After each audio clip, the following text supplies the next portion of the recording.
भी शेयर करके, जो लोग रोज आते हैं बट आज कहीं अटक गए हैं किसी से फोन पे लड़ने में, कोई खाना छोड़ के बैठा होगा, ऐसे सारे लोगों को भी बता दीजिए कि पढ़ाई कर लीजिए, नहीं तो खाना मिलेगा भी नहीं, आज तो माँ बाप की कृपा से मिल रहा है ना। खैर ये थोड़ा सा ज्यादा खतरनाक बात हो गई, बट हार्श रियलिटी है। खाने का मतलब लिटरली खाने से नहीं है कि खाना खाने को नहीं मिलेगा, आपकी जो इच्छाएं हैं, जिस तरह से आप जीवन जीना चाहते थे वैसे नहीं जी पाएंगे, और फिर आपको दुख होगा कि कहाँ टाइम वेस्ट कर दिया, है ना।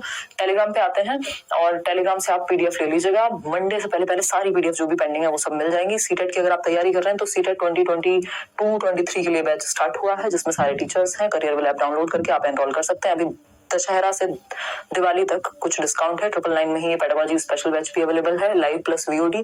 तो आप पेडागोजी अगर डिटेल में पढ़ने के इच्छुक हैं, डेली बिना ऐड के, बिना डिस्ट्रैक्शन के, बिना टेंशन के, तो भी वहां आप जुड़ सकते हैं। मंडे टू फ्राइडे आपकी क्लासेस होती ही हैं। चलिए आते हैं फर्स्ट क्वेश्चन पे। फर्स्ट क्वेश्चन देखेंगे, पोल में जवाब देंगे एज यूजुअल। पहला सवाल, अच्छा कल एक लास्ट क्वेश्चन था, उसको हम लास्ट में ही डिस्कस करेंगे। जो आंसर लगवाया था वही सही है, बट एक बार उस पर डिस्कशन और कर लेंगे, है ना। कल जो 30th क्वेश्चन था, क्वेश्चन नंबर 1 देखिएगा, dash represents a specific time when children are particularly susceptible to certain kinds of stimuli in their environment। यानी डैश उस विशिष्ट समय को कहा जाता है जब बच्चे उनके वातावरण में खास प्रकार से उद्दीपन के प्रति विशेष रूप से ग्रहणक्षम होते हैं। यानी कि उस विशिष्ट, उस पर्टिकुलर, उस स्पेसिफिक टाइम को क्या कहेंगे, जब एनवायरमेंट में यदि कोई भी स्टिमुलस है, यदि कोई भी उद्दीपक है, तो उसके प्रति बच्चे जल्दी से प्रतिक्रिया करते हैं। उद्दीपक कोई भी ऐसी चीज जो आपका ध्यान अपनी तरफ केंद्रित करे और आपको कोई रिस्पॉन्स देने पे बाधित करे। तो अगर आप छोटे हैं और आपके एनवायरमेंट में लोग बोल रहे हैं और आपको बोलना नहीं आता मान लीजिए, तो आप उस टाइम पे ससेप्टेबल हैं। जो भी स्टिमुलस, जो भी बच्चे ने सुन लिया वो वही रिपीट करेगा, उसको तुतला के बोलेगा, बोलने का प्रयास करेगा। तो जो भी एनवायरमेंट में स्टिमुलस होता है, जो भी वो देख रहा है आसपास, उसको रिपीट करने की कोशिश करेगा। दैट मीन्स वो पीरियड सेंसिटिव पीरियड कहलाएगा। संवेदनशील अवधि या क्रिटिकल पीरियड भी हम इसको कह सकते हैं। ये लैंग्वेज डेवलपमेंट के लिए भी अर्ली चाइल्डहुड ही होता है और सोशलाइजेशन के लिए भी। तो ये क्रिटिकल यानी संवेदनशील काल है, बहुत ही महत्वपूर्ण काल है, जब बच्चा ज्यादा ससेप्टेबल है। एक टाइम के बाद आपके एनवायरमेंट में बहुत कुछ हो रहा होगा, आप हर चीज से प्रभावित नहीं होते, लेकिन एक पर्टिकुलर एज में या स्टेज में जब हर एक स्टिमुलस के प्रति आप क्या है, एक्ट करना चाह रहे हैं, रिस्पॉन्ड करना चाह रहे हैं, तो उस समय को हम सेंसिटिव पीरियड कहेंगे, संवेदनशील काल कहेंगे। कि भाई होते ना कुछ लोग सेंसिटिव होते हैं, वो हर चीज से जल्दी प्रभावित हो जाते हैं, दुखी होते हैं तो बेहद दुखी हो जाते हैं, खुश होते हैं तो बेहद खुश हो जाते हैं। ठीक, तो हम कहेंगे कि ये जो पीरियड है इसको सेंसिटिव पीरियड कहेंगे। एक्सप्लिसिट पीरियड मुखर है, नम्यता है, नथिंग एल्स, कोई चीज काम ही नहीं करेगी, क्योंकि टू द पॉइंट क्वेश्चन है, इसमें कोई भी कुछ कर नहीं सकता। आगे बढ़ेंगे नेक्स्ट क्वेश्चन पे। क्वेश्चन नंबर 2 है, आपके फेवरेट प्रकार, जिसमें एक कथन दिया होता है और एक होता है उसका रीजन। यानी एक असर्शन है ना, जीवन में एक रीजन होगा, एक कारक होगा और एक कार्य होगा। तो कथन की अगर हम बात कर रहे हैं तो कथन क्या है, कथन है बच्चों के विकास की प्रगति को दूसरे बच्चों से तुलना करके सही ढंग से, शुद्धता से, सटीकता से मापा जा सकता है। यानी if you compare among children, comparison among children can very accurately assess a child's developmental progress. मतलब बच्चों का आपस में कंपैरिजन करके, मान लीजिए 2 बच्चे आपके घर में या आसपास पड़ोस में, क्लास में, ट्यूशन में आप पढ़ा रहे हैं और आप 4 बच्चों को आपस में कंपेयर करते हैं, देखो इसने इतना अच्छा किया, तुमने इतना अच्छा नहीं किया, उसने ये किया, उसने ये किया, और तुम शर्मा जी के बेटे या वर्मा जी की बेटी से बेहतर नहीं हो या बेहतर हो। तो ये जो कंपैरिजन है, इससे आप बच्चे की क्षमता को अच्छे से आकलन कर पाते हैं। आप अच्छे से समझ पाएंगे कि मेरी क्या क्षमता है, ये मुझे किसी और से कंपेयर करके पता लगेगा, तो ये तो बेवकूफी हो गई। फिर आप जीवन भर एक दूसरे से कंपैरिजन कराते रहेंगे बच्चों का। ठीक, तो ये बात बिल्कुल गलत है, फॉल्स है। ठीक है ना, मेरी क्षमता का पता मैं कल से आज कितनी बेहतर हुई हूं, इस बात से लगना चाहिए। नेक्स्ट है रीजन, यानी तर्क क्या है इसका। The pattern and sequence of development as well as the rates of development are the same for all children universally. यानी इसका तर्क ये दिया है कि विकास का स्वरूप व अनुक्रम एवं विकास की गति सभी बच्चों के लिए सार्वभौमिक रूप में समान होती है। क्या कहना चाहेंगे आप इस पे? पैटर्न समान होता है, ये बात तो सही है, सीक्वेंस भी समान होता है, ये भी सही है। रेट समान नहीं हो सकता, दर भिन्न होती है। ये बात मैंने डेवलपमेंट का चैप्टर कराते हुए भी कम से कम भी कई बार रिपीट की होगी कि rate is different, sequence is same, pattern is same. दुनिया के सारे बच्चे चाइल्डहुड से एडोलेसेंस में जाते हैं, एडोलेसेंस से अडल्टहुड में जाते हैं। ऐसा कोई नहीं होता कि पहले अडल्ट बन जाए या पहले बूढ़ा हो और बाद में जवान हो या जवानी से बचपन की तरफ चले, ये नहीं होता है ना। Exceptions are always there, Anil Kapoor को आप एक्सेप्शन मान सकते हैं, देखिएगा एक बार। तो हम ये कहेंगे रेट सेम नहीं होता, रेट डिफरेंट होता है, तो ये भी बात गलत हो गई और ये बात, दोनों ही चीजें गलत है। तो both A and R false, तो D option is the right answer. दोनों में से एक भी बात में तर्क नहीं है, तो आंसर डी हो जाएगा। इतनी बात क्लियर है? कोई दिक्कत परेशानी दर्द समस्या कहीं पे हो तो बता दीजिए, है ना। हो तो मूव लगा लीजिएगा, ऐसे दिखाते थे ना एड में, देखिएगा मेरी कमर वाला एड जो आता था, देखिए सेकेंडरी सोशलाइजेशन मैप्स, यानी जो गौण सामाजिकरण है या द्वितीयक सामाजिकरण है, maps the period in dash when the child begins to attend formal institution such as the school. बताइएगा एक बार, बच्चों का द्वितीयक सामाजिकरण डैश की अवस्था में प्रारंभ होता है जब वह स्कूल जैसे औपचारिक संस्थानों में जाना शुरू करता है। स्कूल जैसे औपचारिक संस्थानों में जाना शुरू करता है, दैट डजंट मीन कि अब वो फर्स्ट क्लास में आ गया है या इसको स्कूल एज कहेंगे, ये प्ले एज भी हो सकती है, जब वो पहली बार प्ले वे में या नर्सरी में, किंडरगार्टन में जाना शुरू करेगा, तो हम इसको अर्ली चाइल्डहुड कहते हैं। 2 से 6 वर्ष का समय, जिसको हम टॉय एज, खिलौना आयु भी कहते हैं, प्ले एज भी हम इसी को कह रहे हैं। और अगर मैं बात करूं तो सेकेंडरी सोशलाइजेशन यहीं से शुरू होगा। उसका रीजन क्या है? उसका रीजन ये है कि शैशवावस्था, जन्म से 2 वर्ष में सबसे पहले प्राइमरी सोशलाइजेशन, प्राइमरी जो फैमिली से होता है, यानी प्राथमिक सामाजिकरण, जब बच्चे ने परिवार में जन्म लिया, और परिवार क्या है? समाज का छोटा रूप है, मिनिएचर वर्जन है ना। तो ये जो मिनिएचर वर्जन है, जैसे आपने देखा होगा कार्स आती है बड़ी बड़ी, बच्चों के लिए खिलौने आते हैं छोटे छोटे, मिनिएचर वर्जन है कि मर्सिडीज का छोटा एक खिलौना टॉय कार है, तो वो क्या मिनिएचर वर्जन हो गया। तो परिवार भी उसी तरह से समाज जो कि बहुत बड़ी यूनिट है, उसका छोटा सा हिस्सा है, उसका एक मिनिएचर वर्जन है। तो सबसे पहले जो प्राथमिक सामाजिकरण होगा वो परिवार में होगा, और दुनिया के नियम कायदे कानून तौर तरीके जो भी थोड़े बहुत हम सीखते हैं सबसे पहले परिवार में सीखते हैं, जब हम जन्म से 2 वर्ष में होते हैं। उसके बाद आपका प्राथमिक सोशलाइजेशन, यानी आपका आय का कॉन्सेप्ट थोड़ा थोड़ा बनने लगता है और आप दुनिया में जाते हैं, तो सेकेंडरी सोशलाइजेशन होता है। और दुनिया में जाने का समय है अर्ली चाइल्डहुड, जब आप प्ले वे या आसपास के बच्चों के साथ जाना शुरू करेंगे, ठीक है ना। तो ये अर्ली चाइल्डहुड वो पीरियड है जब सेकेंडरी सोशलाइजेशन का काल कह सकते हैं हम इसको। ऐसा नहीं है बाद में बंद हो जाते हैं सोशलाइजेशन, बाद में भी होता रहता है, बात शुरुआत की हो रही है। क्वेश्चन नंबर 4 देखिएगा, in which stage can children work with hypothetical statements and explore logical relationships. Logical, hypothetical, याद आ रहा है कुछ? Between statements and have the ability to cope with abstractions. Hypothetical, abstraction, 2 शब्द जब आप पढ़ लें तो आप प्याजे को याद कीजिएगा, है ना। मतलब किसकी बात हो रही है? एक तो परिकल्पनात्मक, हाइपोथेटिको, यानी आप हाइपोथेसिस बना करके, परिकल्पना करके आगे की बात समझ पा रहे हैं, सोच पा रहे हैं। दूसरी बात क्या है? अमूर्त संरचनाएं, एब्स्ट्रैक्ट रीजनिंग तो आती ही फॉर्मल ऑपरेशनल में है। लॉजिक किसके बारे में? अमूर्त संकल्पनाओं के बारे में। एक होती है मूर्त संकल्पनाएं जिनको हम कॉन्क्रीट चीजें कहते हैं। कॉन्क्रीट वो जिसको टच और फील किया जा सके, जैसे मैं यहाँ पे कॉन्क्रीटली हूँ अवेलेबल, है ना, आप इस पेन को टच कर सकते हैं। बट जब हम बात करेंगे प्यार की, नफरत की, ये कैसे कॉन्सेप्ट्स हैं? एब्स्ट्रैक्ट कॉन्सेप्ट्स हैं, है ना। बिटकॉइन की क्या है? एब्स्ट्रैक्ट है, टच करके घूमोगे हाथ में लेके बिटकॉइन नहीं, ठीक है ना। तो हम क्या कहेंगे? ये फॉर्मल ऑपरेशनल स्टेज है जहां पे अमूर्त चीजों के प्रति, एब्स्ट्रैक्ट चीजों के प्रति लॉजिक आता है। लेकिन अगर कॉन्क्रीट चीजों के प्रति लॉजिक पूछे तो 7 से 11 कॉन्क्रीट ऑपरेशनल हो जाता है। तो 11 एंड अबव ईयर्स जो है आपके फॉर्मल ऑपरेशनल प्याजे के अनुसार। आगे बढ़ेंगे क्वेश्चन नंबर 5 पर। क्वेश्चन नंबर 5 देखिएगा एक बार। क्वेश्चन नंबर 5 क्या कहता है? क्वेश्चन नंबर 5 कहता है, क्वेश्चन नंबर 5, स्क्रीन मुझे टेढ़ी लग रही है, अच्छा यहाँ से हमने टिल्ट की हुई है, देखिएगा। Which of the following is a critique of Jean Piaget's theory. पियाजे की थियरी का क्रिटिक तो हर इंसान के मिल जाएंगे ना, आप कुछ भी कर लीजिए, लोग आपकी आलोचना करने के लिए तैयार रहेंगे, है ना। तो संज्ञानात्मक विकास के सिद्धांत की आलोचना पियाजे के, कौन सी एक आलोचना है? आप प्याजे बन जाइए फिर भी आपकी आलोचना होगी, ठीक। तो क्योंकि कुछ ना कुछ गड़बड़ तो कहीं ना कहीं रह ही जाएगी ना, अगर हम बात करें या फिर सामने वाला ढूंढ लेगा। आलोचना बताइए फटाफट से। तो पहला ऑप्शन है development of children is dependent on their socio cultural context. बात सही लग रही है कि बच्चों का जो विकास है वो उनके समाज और संस्कृति पर भी निर्भर करता है। इस बात को लेकर के पियाजे की भर्त्सना होती है, क्रिटिकली उनको क्लेम किया जाता है, यानी उनका आलोचना की जाती है कि भैया समाज को तो आपने फोकस किया ही नहीं, समाज और संस्कृति एक बड़ा फैक्टर है, इसको आपने हल्के में निपटा दिया, ठीक है ना। बी ऑप्शन है चिल्ड्रन आर एक्टिव बीइंग्स। ये तो पियाजे की तारीफ है।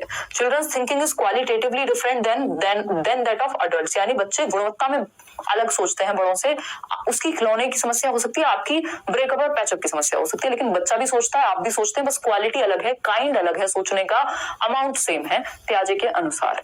फिर चलेंगे डी ऑप्शन पे, development of children takes place by their acting upon their environment. Environment में एक्टिविटी करके बच्चे ज्ञान का सृजन करते हैं, बच्चे गंभीर वैज्ञानिक हैं, ऐसा पियाजे कहते हैं। तो A option is the right answer. बच्चों का विकास उनके सामाजिक सांस्कृतिक संदर्भ पर निर्भर करता है। A option. इस बात को पियाजे ने नहीं माना, मतलब एक तरह से इंपॉर्टेंस नहीं दी, और यही इनका क्रिटिक बना, यानी क्रिटिकली अक्लेम किया गया, इनकी आलोचना हुई इस चीज पे। जीन पियाजे एंड लेव वाइगोस्की। पियाजे और लेव वाइगोस्की बहुत महत्वपूर्ण नाम है, दोनों कंस्ट्रक्टिविस्ट हैं, ये इनके बारे में कॉमन बात है। इस ग्राउंड पे दोनों सेम सोचते हैं कि ये मानते हैं कि बच्चा ज्ञान का सृजन सक्रिय रूप से एक्टिवली कर सकता है।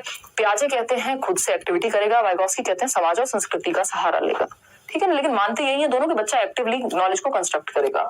ये दोनों में सिमिलैरिटी है, कई लोग इनको दुश्मन बता सकते हैं, बट ये दुश्मन नहीं थे। ठीक है ना।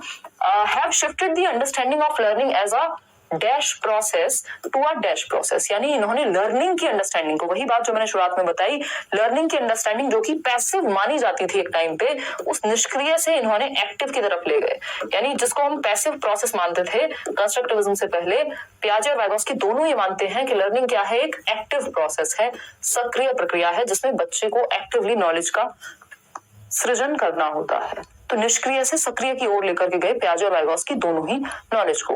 इतनी बात क्लियर है, कोई दिक्कत परेशानी दर्द समस्या।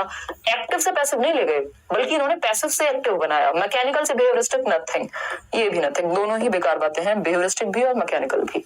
तो B option is the right answer. Question number 7 देखिएगा। देखिए इसमें अगर आप ऑप्शन ए के साथ चले जाते तो गड़बड़ हो जाती है, तो जल्दबाजी में जवाब नहीं देना। देखिए पेडागोजी का सबसे बड़ा खेल ये होता है कि आप पढ़ के सही समझ पाए या नहीं। अगर आप पढ़ के सही नहीं समझ पाए ना, तो भी कोई भी ट्रिक काम नहीं करेगी, कोई भी कीवर्ड काम नहीं करेगा। ऐसे भी क्वेश्चंस आपको मिल जाएंगे, कीवर्ड्स या पॉजिटिव वर्ड्स या नेगेटिव चीजें या जो भी आपको फंडे बताए जाते हैं वो एक्सेप्शंस में फेल हो जाते हैं एट टाइम्स, है ना। तो वो जरूरी है कि आप पढ़ के समझ पाए क्वेश्चन को, नहीं तो आंसर चेंज हो जाएगा। क्वेश्चन नंबर 7 देखिए, अकॉर्डिंग टू लेव Vygotsky the basis of learning. ऐसे कई लोग हैं जो ये लिखते हैं कि आपके साथ तो आंसर सही होते हैं, लेकिन खुद करते हैं तो गलती होती है। इसके दो रीजन हैं, एक तो आप पढ़ के ठीक से समझ नहीं पा रहे क्वेश्चन को, दूसरा आपकी प्रैक्टिस में कमी है। तो ये दो चीजें हैं, दोनों को बढ़ाइए, ज्यादा सेशंस भी देखिए और साथ में प्रैक्टिस भी कीजिए। अकॉर्डिंग टू लेव Vygotsky the basis of learning, यानी वाइगोस्की के अनुसार सीखने का आधार क्या है। भाई वाइगोस्की तो समाज, संस्कृति और language, society, culture, language, SCL, 3 ही चीजें हैं। सोशल इंटरेक्शन को महत्व देंगे क्योंकि reinforcement, drill, practice, structure of schema की बात तो पियाजे कर ही नहीं रहे। तो A option is the right answer over here. आगे बढ़ेंगे क्वेश्चन नंबर 8 पर, देखेंगे लॉरेंस कोहलबर्ग की बात हो रही है। कोहलबर्ग क्या कहते हैं समझने का प्रयास करेंगे। ठीक है। क्वेश्चन नंबर 8 कहता है, at which stage of Lawrence Kohlberg's moral development do individuals believe that society needs to update the rules over time. यानी वो कौन सी अवस्था है कोहलबर्ग के नैतिक विकास के सिद्धांत की जिस स्तर पर व्यक्ति विश्वास रखते हैं कि समाज को अपने नियमों में समय के साथ बदलाव करने की जरूरत होती है। क्योंकि change is the only constant, ऐसा कहा जाता है, यानी एकमात्र सतत चलने वाली या स्थिर रहने वाली चीज है परिवर्तन। मतलब परिवर्तन जीवन का नियम है, इनडायरेक्टली हम ये कह सकते हैं इस बात से समझ करके। तो समाज भी समय के साथ चेंज होता है। जो चीजें आज से 10 साल पहले समाज में बुरी मानी जाती थी, आज वो ठीक हो रही हैं। रूल्स में, संविधान में, लॉज में परिवर्तन होते हैं। क्यों? क्योंकि समाज को नियमों में परिवर्तन लाने की जरूरत होती है टाइम के साथ। बात तो ठीक है, कोई दिक्कत परेशानी है इस बात को समझने में? मेरे ख्याल में तो नहीं होनी चाहिए। आज मूड ऑफ है क्या? एकदम सीरियस होकर पढ़ा रहे हो यार? आज थोड़ी एनर्जी लो है मेरा ना, बैक टू बैक जब मेरा मूड और एनर्जी दोनों ठीक होते हैं तो मैं इतना काम कर लेती हूँ कि उनकी बैंड बज जाती है दोनों की।